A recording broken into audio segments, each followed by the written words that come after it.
Hello, my name is Ashley Montague. I'm going to be walking you through one of my sample lesson plans, and this one in particular is French. I'll be getting certified in a couple of other things over the summer, but these are what I have taught previously in the past. So this is just a general, the students enter the class, this is what's on the board. They have a warm-up question, and they can see their content learning objectives as well as their instructional essential questions. The ordre du jour, the order of the day of what we're doing, is always in French, and we go over that as well as the students are coming in.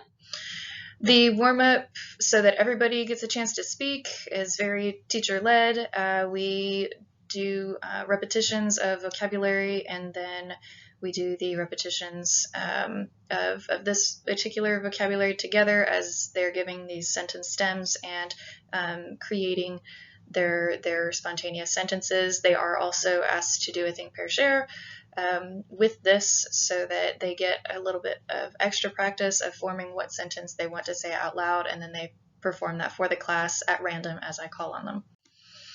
This lesson in particular, with this lesson plan, involved the students receiving this format, qu'est-ce que tu vois, what do you see, and the vocabulary is focusing on springtime vocabulary as well as the verb voir, to see. So a title page, obviously.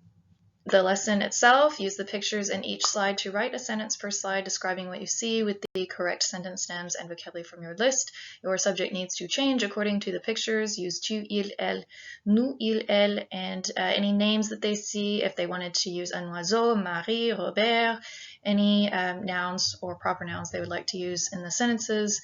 You may not repeat subjects. This is so that the students demonstrate that they do understand the conjugations of the verb voir as we have been practicing them, as well as just good repetition of their subject pronouns. And they need to create a recording of themselves saying all 8 sentences according to these photos and upload it to, I've used Google Classroom in the past, but I've also used Neuro, I've also used other asynchronous places as well. And then the students will not submit any writing. This is an oral assignment only. And for example, they have the time to sit and strategize. This is where I would take any questions the students had, as well as giving them 10 to 15 minutes to work out each of the pictures. For example, here we see a bird, we see a branch, we see a tree, flowers, and you can say that I see a bird. You could say that the bird sees the flowers, the bird sees the branch, etc. So the students have free creative reign. This is very student-led because leading up to this culminating lesson would be several basic translating ideas, basic translating exercises. The students always have access to their notes in my classroom. They have plenty of written practice, and they've also done the verbal warm-ups all week, as well as verbal practice exercises, non-recorded, with their fellow students up until this point. This would be towards the end of this vocabulary lesson plan unit. And so I would give them time to, if they wanted to write and read the script, I would be fine with that. They simply need to practice the pronunciation, as I will not be reading the script. I have to understand what subject they're talking about, what conjugation they're using with that subject, as well as the object that they're talking about and any adjectives they might want to add, saying pink flowers or something like that. So there are 8 photos in this lesson, and they have 20 vocabulary terms that they would be able to pull from, as well as any pronouns or proper nouns that they had previously learned, any adjectives they had previously learned.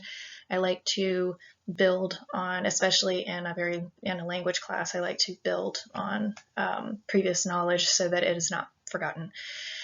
So they would continue to practice with a partner or alone I always prefer with a partner. In this situation, in a virtual setting, I would have the students take some independent time, probably 5 or 10 minutes, to wrap their minds around what they're doing, maybe reread the instructions if they need to, and then and while they're doing that, I would open several breakout rooms to let them work in pairs or small groups and go around and do small group instruction with each one, kind of answering questions, going over anything they needed pronounced, or if they needed help with the grammar side of it as they're creating their sentences.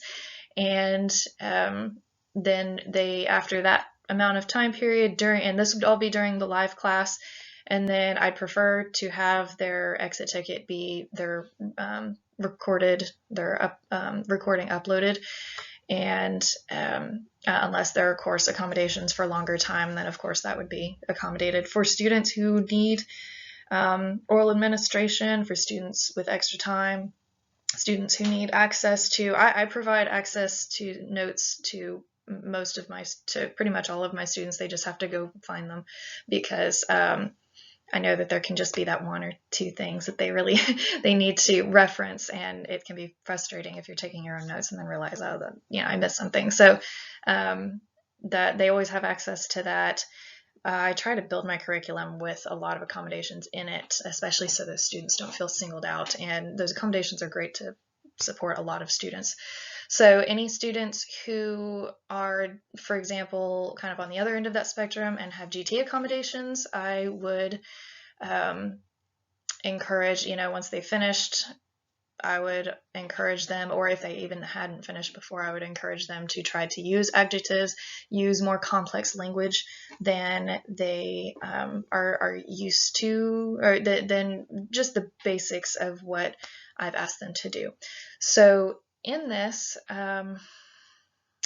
if they were able to finish that, then I would ask them to simply find photos of their own and supplement, and maybe read it back and forth to each other, or maybe ask questions of each other, especially for the ones who finish early. So that would be, as far as this is an example of another area where another photo where they would need to be more specific. Like, they could say the snail is looking at the butterfly. They could say the woman is looking at one of those things. They could say the snail is sitting, or the snail sees the mushroom. They could use, as long as they're using that verb and they're using their vocabulary and pronouns, I would be open to any of that.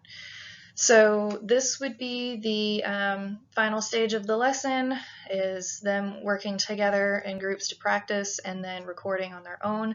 And I would use that recording as well as just kind of informally going through the breakout rooms to see what they need, and hear them as well, make any corrections if there are any egregious errors, or also if they just really needed help in any areas.